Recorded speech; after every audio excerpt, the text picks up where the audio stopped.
¿Qué importancia le damos al sacrificio de la misa y a la comunión en la mesa del Señor? Todas las buenas obras del mundo reunidas no equivalen al santo sacrificio de la misa, porque son obras de los hombres, mientras que la misa es obra de Dios. Gocemos de estas bendiciones, escuchando Fraternidad para sanar el mundo.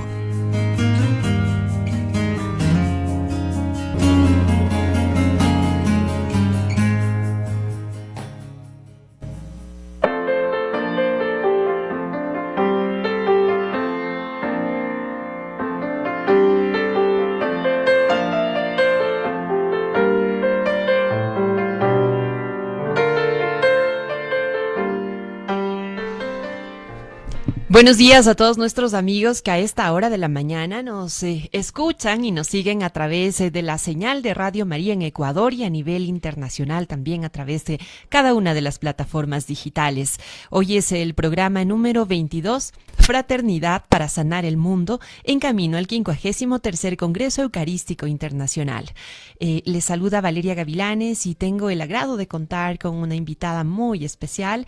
Es la hermana María Inés Fustillos, superiora provincial de las Hermanas Betlemitas, quien nos comentará acerca de algo muy importante, pues la reliquia de una de las religiosas más especiales de la congregación betlemita, de la reformadora del Instituto de Hermanas Betlemitas. Su reliquia pues estará recorriendo la ciudad de Quito dentro de pocos días. Para adentrarnos más en este programa, en camino a este bendecido encuentro que tendrá lugar en nuestro país dentro de un año prácticamente, pues queremos empezar con la oración inicial.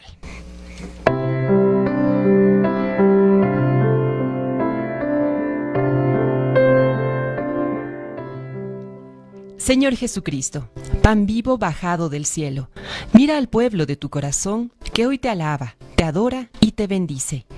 Tú que nos reúnes alrededor de tu mesa para alimentarnos con tu cuerpo, haz que superando toda división, odio y egoísmo, nos unamos como verdaderos hermanos, hijos del Padre Celestial.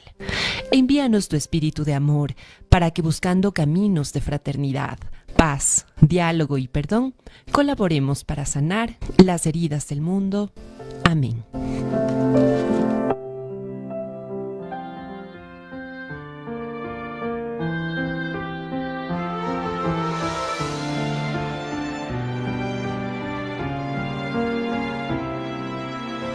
Fraternidad para sanar el mundo, eso nos muestra, Señor, desde la cruz. Tú nos congregas en torno a tu mesa y nos enseñas al hermano a amar. Tú nos congregas en torno a tu mesa y nos enseñas al hermano a amar. Con tu cuerpo y sangre, misterio divino, te haces presente aquí en el altar. Tú estás con nosotros en el pan y el vino, que reconcilian, que dan vida y paz. Tú estás con nosotros en el pan y el vino, que reconcilian, que dan vida y paz. Fraternidad para sanar el mundo, eso nos muestra, Señor, desde la cruz. Tú nos congregas en torno a tu mesa y nos enseñas al hermano a amar. Tú nos congregas en torno a tu mesa y nos enseñas al hermano a amar.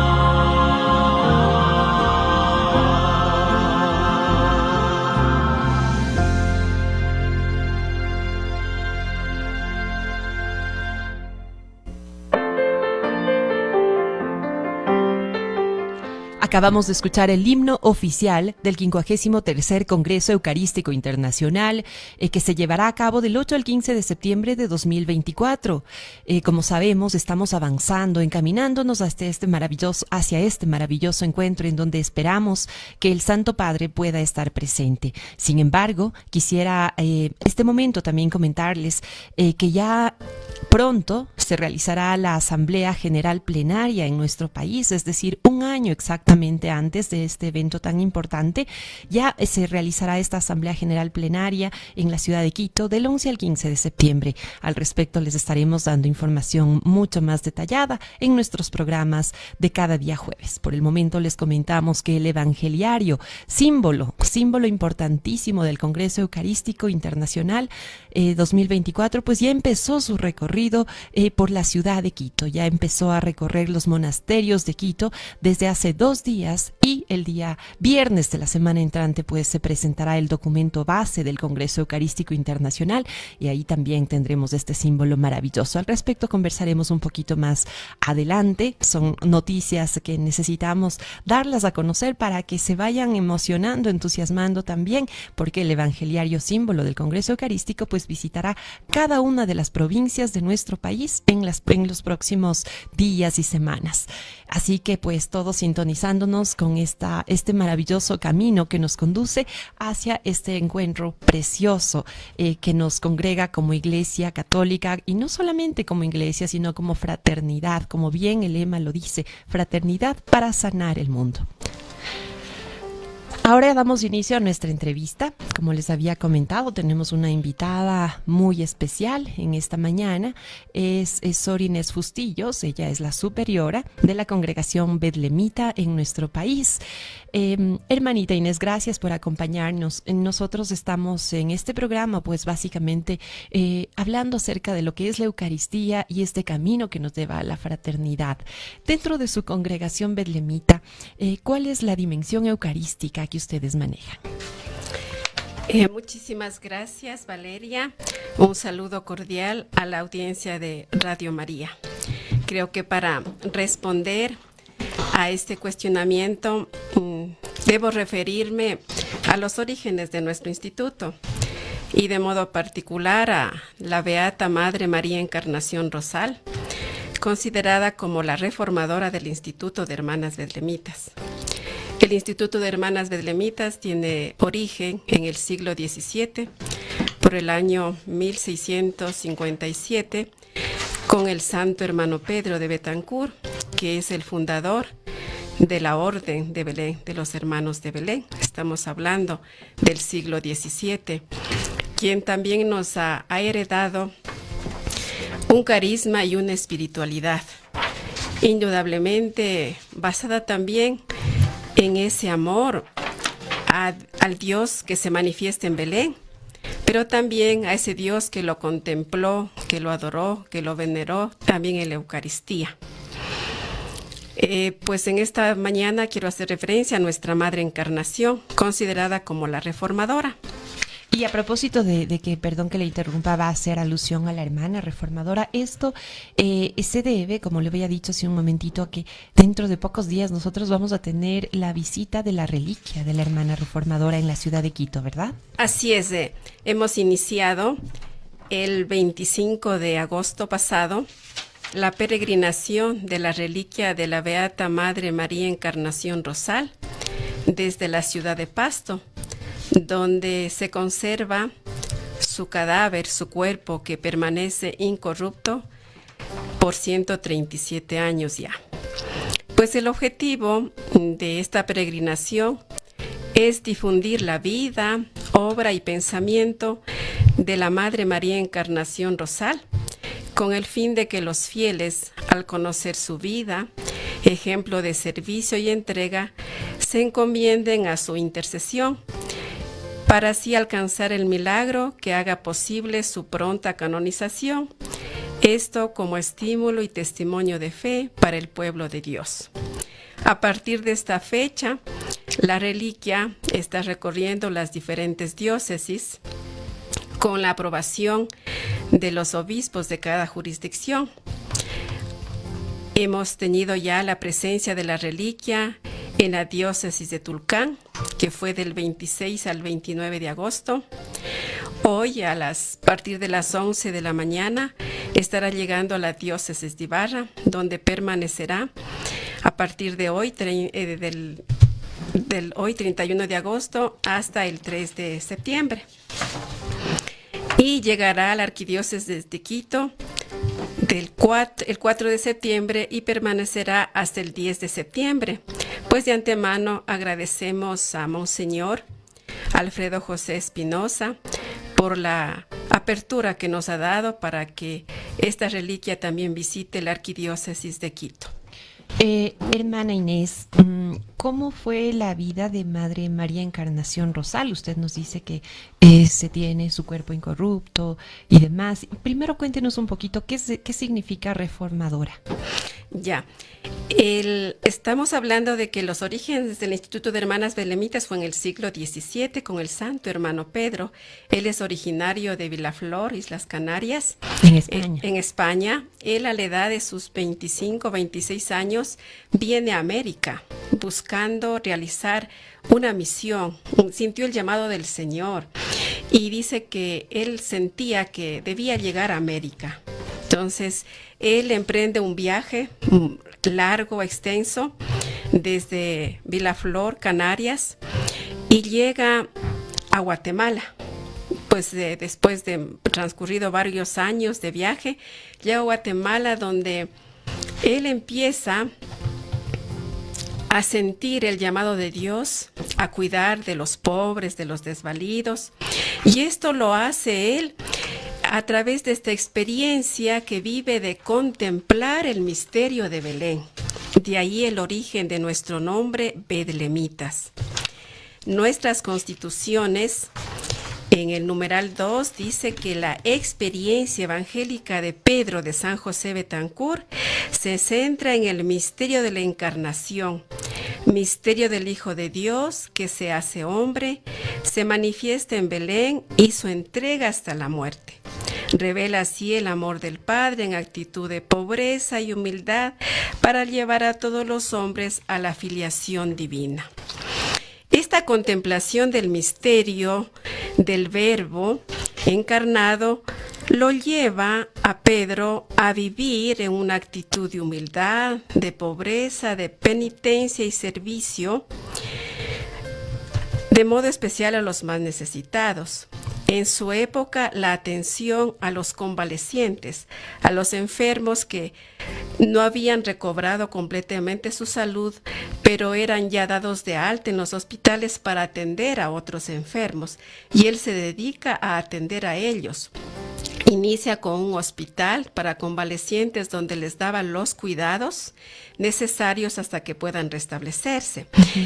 A este testimonio de vida, de entrega, de servicio se unen otras personas, otros hermanos con los que va fortaleciendo esta misión de ayudar, de atender a los convalecientes, pero también no descuida la formación de los niños, a quienes también empieza a darles la catequesis, a enseñarles las letras, pues indudablemente a través de maestros que él contrataba, ¿no?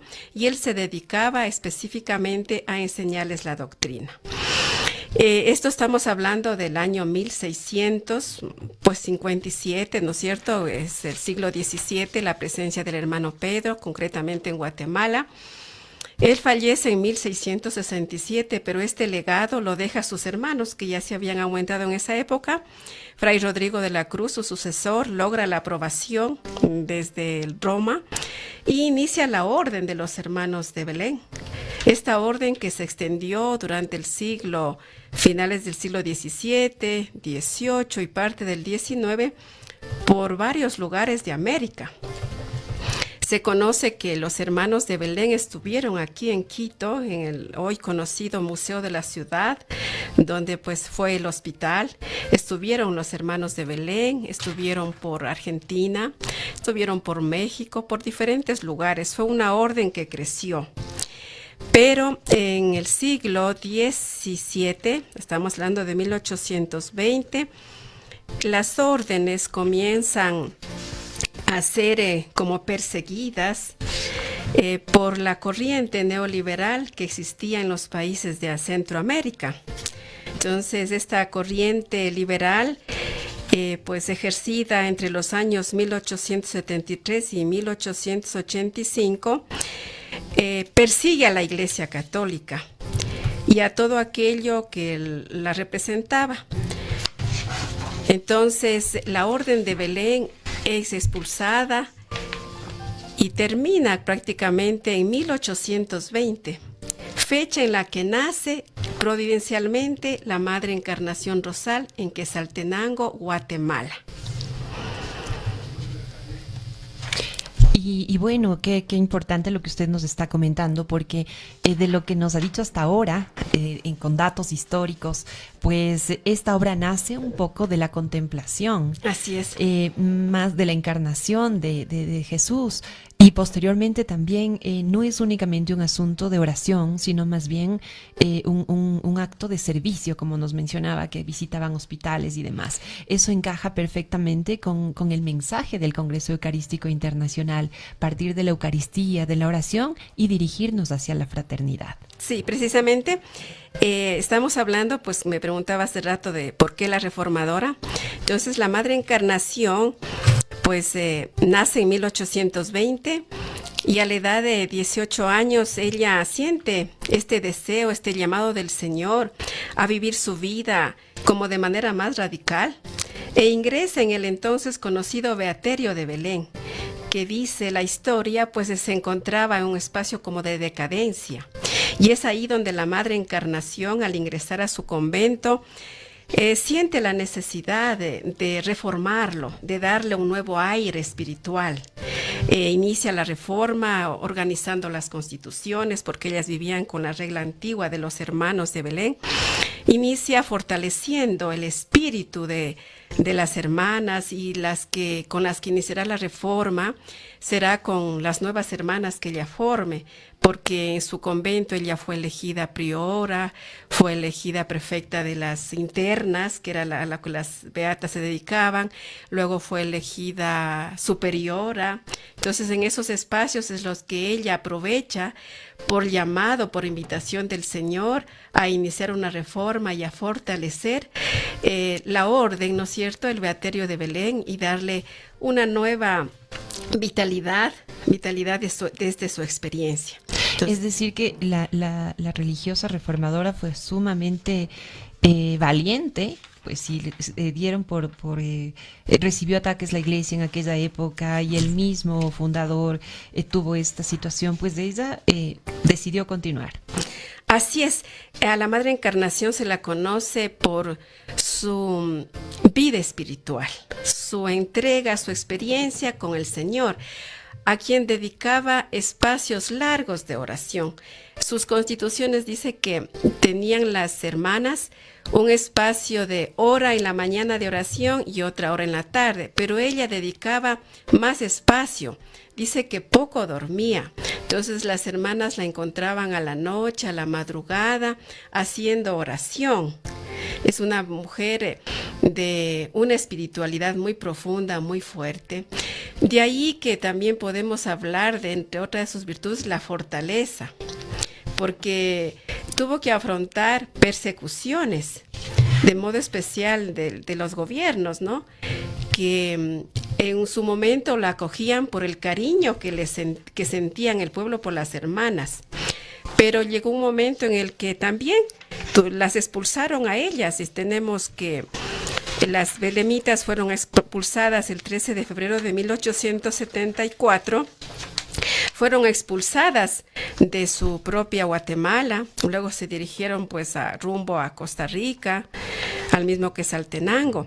Y pues es interesante, y quisiera compartirles este hecho de que justo en 1874, cuando son expulsadas las madres, eran obligadas pues a salir de Guatemala, le llega a la madre la invitación del presidente del Ecuador, de ese entonces Gabriel García Moreno, en su segundo periodo de gobierno, hablamos de 1869 a 1875, recibe una invitación del presidente a que la madre y su comunidad funde un colegio en la capital, en Quito. Pues la misma madre dice pues que el presidente en su carta les manifestaba que las recibiría, las esperaba con los brazos abiertos y con el cariño de un verdadero padre. Pues vale también recalcar y recordar que el 25 de marzo de 1874, nuestro país, el Ecuador, bajo la presidencia de García Moreno, se convirtió en el primer país del mundo consagrado al Sagrado Corazón de Jesús. Igual que vale bien acentuar que la Madre Encarnación Rosal, priora de las Betlemitas, guardaba una muy especial devoción al dolorido corazón de Jesús. Y bueno, nosotros justamente el Congreso se va a realizar al conmemorarse los 150 años de consagración de nuestra nación al Sagrado Corazón de Jesús. Así es, sí, exactamente. Y pues creo que también esta es una invitación a nosotras como comunidad betlemita a volver sobre las fuentes, a volver sobre la espiritualidad de nuestra fundadora, lo que ella, pues hablando de la dimensión eucarística de nuestra Madre Encarnación, hay que retomar que ella forma parte de un hogar cristiano, de un hogar formado pues por sus padres, Encarnación Rosal, su padre, y Gertrudis Vázquez, su madre, junto a 4 hermanos, donde ellos aprendieron el amor a Cristo en la Eucaristía. Desde el hogar aparece esto, su devoción a Nuestra Señora y el amor compasivo a los semejantes. Eso es lo que ella aprende en su hogar. Pues también podemos decir que luego, cuando siente su inquietud de ingresar al Beaterio de Belén, percibe, ¿no es cierto?, de la espiritualidad betlemita el fortalecer esto, ¿no?, el adherirse más a Cristo en la Eucaristía. Entre sus biógrafos podemos encontrar que la Eucaristía siempre fue para ella como el centro. Dice que recordaba el día de su primera comunión con gozo, con alegría y con el compromiso de que a través de la Eucaristía, al recibir a Jesús, estaba llamada a servir a los más necesitados. Pues la madre la consideramos en el instituto como la confidente del corazón de Jesús. ¿Esto por qué? Porque precisamente, que hace rato le manifestaba, por sus espacios largos de oración con el Señor, ella tiene una experiencia de Dios. Estamos hablando de un Jueves Santo a la madrugada, dice como a las 2 o 3 de la mañana, que ella se encontraba en la capilla, en el coro, haciendo su oración y meditando en el pasaje de la traición de Judas. Y pues dice que aprovechaba estos espacios para orar. Dice que mientras hacía esta oración, sintió que al arrodillarse, le alaron del velo que le cubría. Pero dice que no hizo caso y se arrodilló. A ese mismo tiempo, dice la madre, oí sonar una campanilla como de oro o un metal muy fino, porque su voz era muy suave y delgada. Tampoco hice caso de esto y comenzó la oración, tomando por puntos la traición de Judas, lo que el corazón de Jesús sentiría al ver y conocer la alevosía de este discípulo, su negra traición. Estando ya en su oración, dice la madre, oí una voz interior que me decía, esta es la experiencia mística de ella, no celebran los dolores de mi corazón.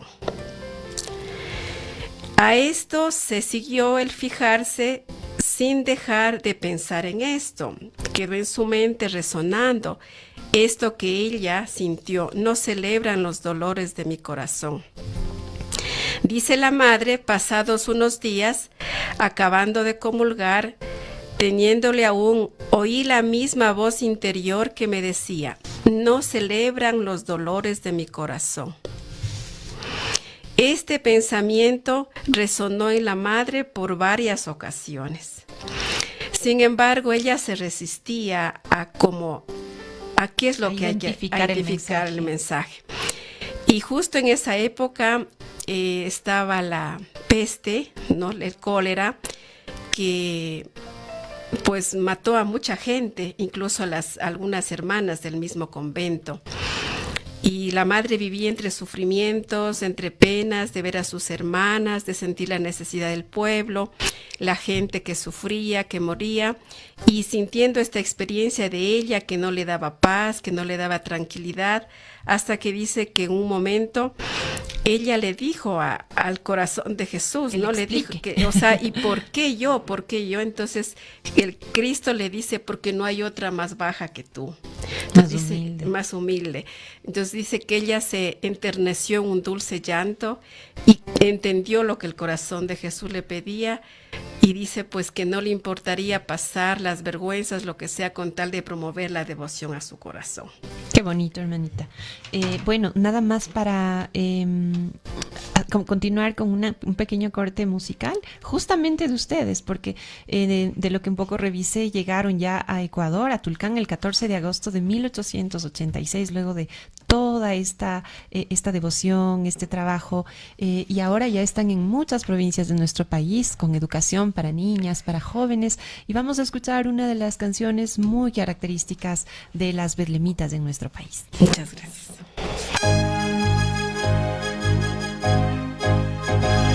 Oye el ruego que te implora, Madre nuestra encarnación, dulce y fiel consoladora del divino corazón, dulce y fiel consoladora del divino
Acabamos de escuchar el himno de las hermanas betlemitas. ¿Cómo se llama? Es el himno a nuestra Madre Encarnación. Justamente a la religiosa, a la reformadora, cuya reliquia pronto estará recorriendo la ciudad de Quito y varias ciudades también de nuestro país. De ahí la destacada presencia de la superiora de las hermanas betlemitas aquí en esta mañana en nuestro programa Fraternidad para Sanar el Mundo, que por cierto también se retransmite a través de la señal de Radio Católica en Tulcán y de la señal de Radio San Giovanni en la ciudad de Guayaquil.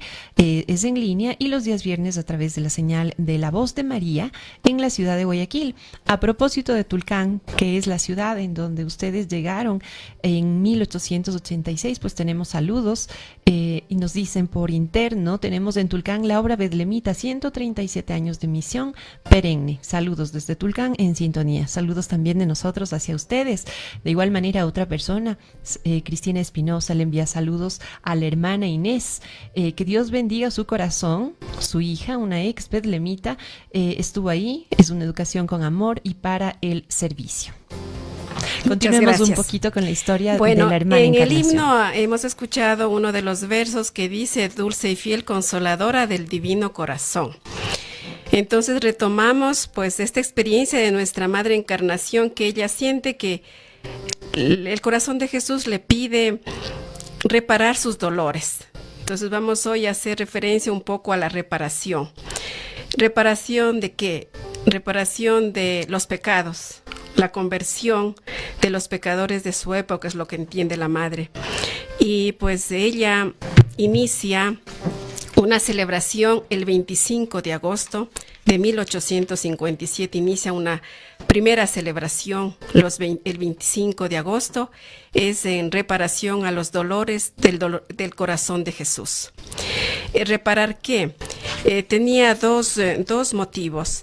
En primer lugar, el ver al Padre gravemente ofendido, o sea, el primero es el quebrantamiento de los 10 mandamientos, y el segundo, los 10 particulares dolores del corazón de Jesús, ofendido por la falta a los 10 mandamientos. Y cada uno de estos mandamientos estaban expresados, en primer lugar, el ver al Padre eterno gravemente ofendido. En el segundo, pues la herejía esparcida por todo el mundo. El tercero, la apostasía de los malos cristianos. El cuarto, el olvido de los beneficios. El quinto, el desprecio de sus gracias y sacramentos. El sexto, la memoria y representación de su acerba pasión. 7, la frialdad e inferencia de los suyos. Estos representados en 10 dardos que lleva el corazón de Jesús. 7 que son alrededor. Y los 3 que son al interior o al fondo del corazón, que son el octavo, reparar por el escándalo y sacrilegio causado por los malos sacerdotes. El noveno, la infidelidad o la violación de los votos de la vida de las religiosas consagradas a Cristo. Y el décimo, la persecución de los justos. Esto entendió la madre e inició estos espacios de oración y reparación el día 25 de cada mes. En nuestras comunidades y obras tenemos la adoración de una jornada de oración y tiene como objetivo esto. El reparar, el orar, el hacer oración para que el corazón de Jesús, que sufre su cuerpo místico en la iglesia, en cada uno de nosotros, sea reparado. Y pues la madre escogió este día 25 de agosto, pues trayendo a la memoria los principales misterios. El primero, el de la encarnación, el nacimiento, pues que se celebra el 25, y la muerte del Señor, también pues celebrados el 25, ¿no? Estos eran los 3 momentos que la madre ha contemplado del corazón para instituir este 25, o sea, el 25 de agosto como celebración especial y los 25 de cada mes como oración reparadora. Entendiendo de que pues la reparación es un espacio de salvación Es decir, que la persona, todos hablando de nuestra Madre Encarnación, hoy las religiosas, hoy nuestros fieles, nuestros laicos, debemos volvernos muy sensibles a la vida espiritual. No dice en armar programas, sino en darse cuenta qué es lo que está estorbando la acción de Dios. ¿Y qué es lo que estorba la acción de Dios? Estorba nuestro pecado, nuestra infidelidad. Estorba las injusticias que sufre el mundo. Entonces, nosotros reparamos cuando no le ponemos trabas a Dios, cuando permitimos que la obra de Dios se haga realidad y nos volvemos nosotros con nuestras acciones salvación para el otro. Por eso es necesario que nuestra vida espiritual esté en conexión con nuestro ser, con nuestro hacer, con nuestras acciones. Y hablando de nosotros, religiosas betlemitas, la reparación se concretiza en nuestra acción. Ciertamente que se acrecienta en el amor, en la fe, pero de manera especial se concretiza en la acción apostólica. ¿Cómo hago mi acción apostólica? ¿Cómo llego a los demás en la capacidad de acogida, de misericordia, de perdón? Es la manera como restauramos la dignidad del otro. Hermana Inés, ¿cómo podemos nosotros o cómo puede usted recomendar a quienes nos escuchan que no solamente, bueno, las betlemitas tienen ya su cada 25 de agosto y todo lo que usted nos ha comentado, pero la persona que a lo mejor desde su oficina, desde su casa, desde su auto nos escucha este momento, ¿cómo puede contribuir en reparar este corazón de Jesús en las actuales circunstancias que vive la sociedad? Lamentablemente tenemos muchas noticias desagradables cada vez que encendemos la radio, la televisión o buscamos en internet informarnos. No solamente los corazones, sino buena parte de la sociedad está quizás herida y eso es lo que buscamos a través de este camino hacia el Congreso Eucarístico, hablar de fraternidad para sanar el mundo.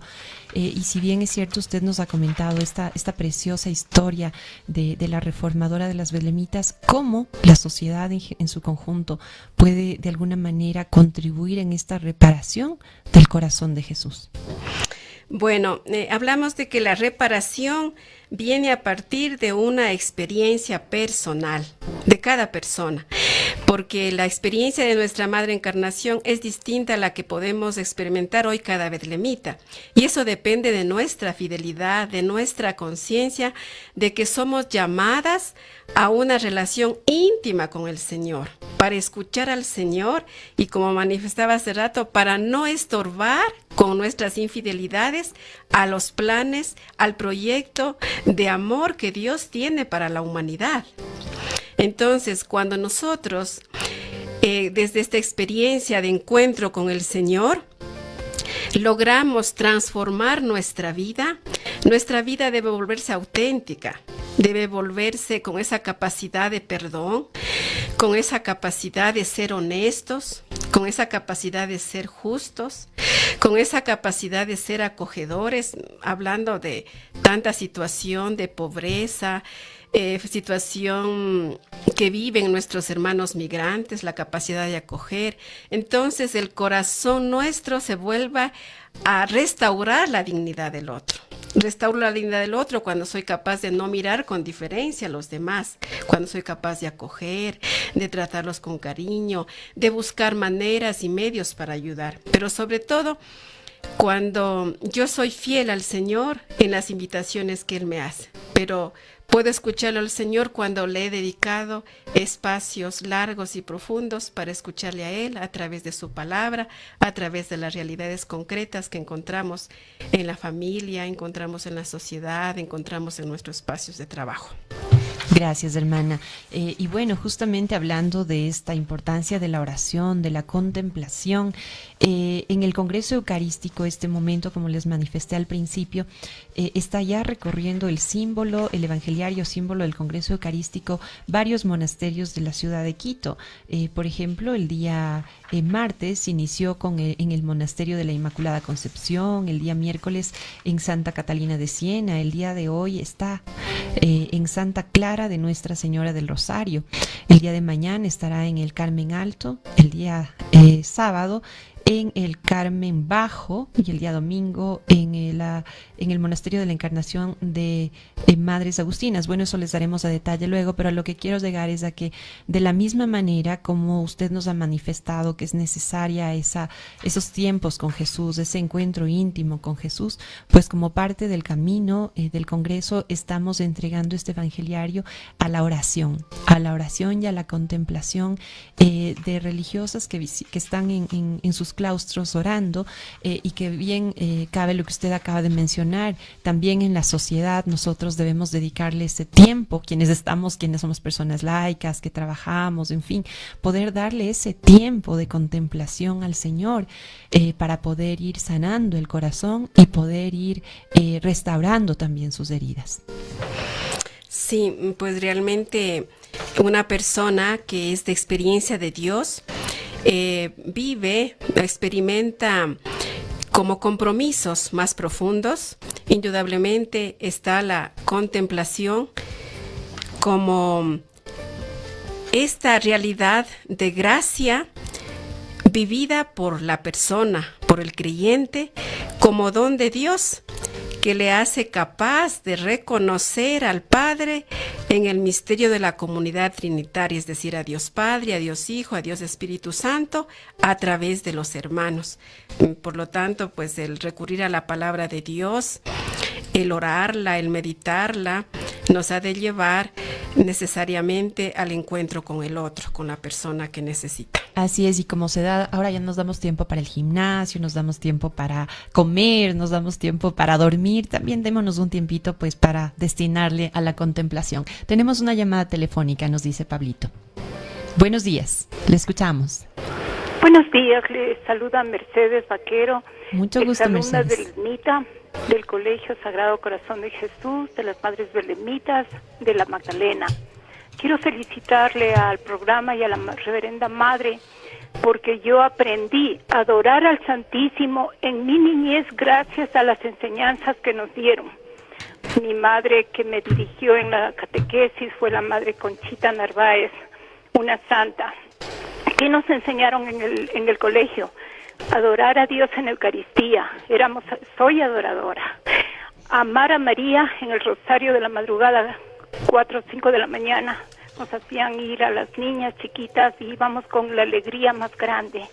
Y nos enseñaron quién es Dios, la Trinidad, y amar al prójimo. Que esas enseñanzas fuertes las mantengan en los colegios de las madres y en todos los colegios, porque solo en adoración al Santísimo se puede ser bueno. No hay otro camino. Felicitaciones y que Dios les bendiga. Muchas gracias, Mercedes. Mercedes me parece que es su nombre. Gracias por su mensaje y pues lo reciben le recibimos todos y en particular las hermanitas con mucho cariño. Sor Inesita, cuénteme cómo avanza esta historia. Ya nos queda poquito tiempo en el programa. Sí. ¿Cómo llega esta historia a nuestro querido Ecuador en 1886? Y cómo, bueno, ¿qué más nos puede hablar de la Beata María Encarnación a propósito de su visita con la reliquia y su cuerpo incorrupto? Sí, de la Madre Encarnación, después de Centroamérica, ella ve como la luz de que debe llegar a otros lugares y ella llega a Colombia. Llega primeramente a Colombia y a inicios de 1886, de enero, llega a Pasto, donde funda el actual colegio, que pues tiene igual su historia de 137 años. Es el lugar donde se conserva el cuerpo incorrupto de nuestra Madre Encarnación, que está a exposición de todos los fieles, de quienes tienen la oportunidad de hacer su peregrinación y encomendarse a la intercesión de nuestra Madre Encarnación. Estando la Madre Encarnación ya en Pasto junto con su comunidad, con sus hermanas, recibe la invitación del Consejo Cantonal de Tulcán porque pues conocían del buen nombre de las madres, de lo que hacían por la niñez, de la educación que les ofrecían, una educación integral, formación en valores, formación cristiana, lo que nuestra querida exalumna Mercedes nos ha manifestado, ¿no? El enseñar a nuestras niñas la fe, la doctrina, las prácticas cristianas de aquella época. Eso daba buen nombre al Instituto de Hermanas Belemitas, a la comunidad, y pues fueron invitadas igual a hacerse cargo de un colegio de niñas en Tulcán. Entonces la madre parte con su comunidad rumbo a Tulcán. El 10 de agosto de 1886 parte de Tulcán. El camino largo, porque pues era camino descubierto en esas épocas a caballo, pues la madre sufre una caída de caballo, se enferma de gravedad, pero sin embargo ella, a pesar del dolor y sufrimiento, de ahí su virtud de la fortaleza, ella llega y dice que ingresa al santuario de las Lajas de rodillas, donde entrega su comunidad, entrega la obra, entrega lo que estaba haciendo hasta ese momento. Y el 14 de agosto de 1886 llega a Tulcán.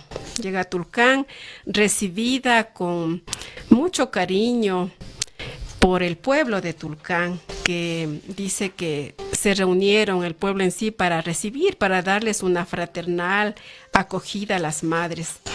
La madre llega allí el 14 de agosto y 10 días después, el 24 de agosto, falleció. 24 de agosto de 1886, ella falleció. Y es importante recalcar en nuestra Madre Encarnación que en una de sus... cuando ya vislumbró su llegada a Ecuador, dice que ella manifestó una frase muy conocida de ella, es que dice: «Oh Ecuador, en ti entregaré mi espíritu en manos de Dios. Este tu retirado suelo será mi descanso. Muriendo en ti, cumplo un anhelo de mi espíritu», porque ella anhelaba conocer la República consagrada al corazón de Jesús. Se le cumplió su deseo, murió. Fue enterrada, se sabe que fue enterrada en la catedral, en unos nichos de la catedral. 10 años después fue encontrado su cadáver incorrupto. ¿Por qué? Porque había un enfrentamiento entre liberales y conservadores, y liberales comenzaron a saquear tumbas buscando armas, buscando pues esto para... y encontraron este cadáver incorrupto. Las madres de esa época, para seguridad de este cadáver que encontraron incorrupto, lo llevaron hasta Pasto, donde permanece hasta hoy y desde donde ha partido esta peregrinación de su reliquia. Qué bonito lo que nos comenta hermana Inés. Ahora en Ecuador, ¿cuántas congregaciones hay? ¿En cuántas provincias están? Porque esa obra que la dejó pues bien cimentada ya más de un siglo atrás ha fructificado evidentemente. Sí, estamos pues primeramente en Tulcán, sí, Tulcán, estamos en Ibarra, pues sí, concretamente con obras educativas, estamos aquí en la capital, al sur, en la Magdalena, estamos en la Tacunga, donde también este colegio tiene sus 135 años que acaba de celebrar este año. Y tenemos otras obras parroquiales de presencia en la pastoral. Estamos en la provincia de Cotopaxi, pues Cantón La Tacunga, en la parroquia San Felipe, La Calera concretamente, donde las hermanas están pues apoyando la pastoral junto con la coordinación parroquial. También estamos en la provincia de Chimborazo, Riobamba, en Chambo, donde también tenemos otra parroquial, y en Machala, concretamente en Portobelo, con otra obra parroquial. Pues estas son nuestras obras. Aquí en la capital tenemos pues en Conocoto una casa de espiritualidad donde se acoge para personas que realizan retiros, encuentros. Está nuestra casa de hermanas mayores. Y pues en la Ulloa y Mosquera Narváez, la Casa Provincial y un hogar para universitarias. Ya, hermana, muchas gracias. Y bueno, tenemos que ir finalizando el programa. Nada más recordarles que en la Arquidiócesis de Quito, del 4 al 10 de septiembre, recorrerá la reliquia de la hermana reformadora del Instituto de Hermanas Betlemitas, provincia Nuestra Señora de Belén, la reliquia de la Beata Madre María Encarnación Rosal. Posteriormente estará en Riobamba, Guaranda, Machala, hasta el 8 de octubre. Y con esta información pues vamos a dar por finalizado el programa de hoy, que ha tenido, pues ha hecho referencia a la dimensión eucarística de la congregación Betlemita. Muchísimas gracias a nuestros amigos que se han conectado, y nada más pedir, bueno, nos despedimos en este momento. Hermanita, ¿alguna palabra final? Y con eso terminamos. El agradecimiento a este espacio de Radio María para poder participar, a toda la audiencia, esta vida y esta experiencia de nuestra Madre Encarnación, y que todos podamos encontrar en la Eucaristía este encuentro con el Señor que nos permita ser fieles a Él, ser amantes de la adoración al Santísimo, y pues que podamos servir a los demás, porque esa es nuestra misión. Muchas gracias. Muchas gracias también. Hasta el siguiente jueves a las 9 horas. En el pan y el vino que reconcilian, que dan vida y paz. Fraternidad para sanar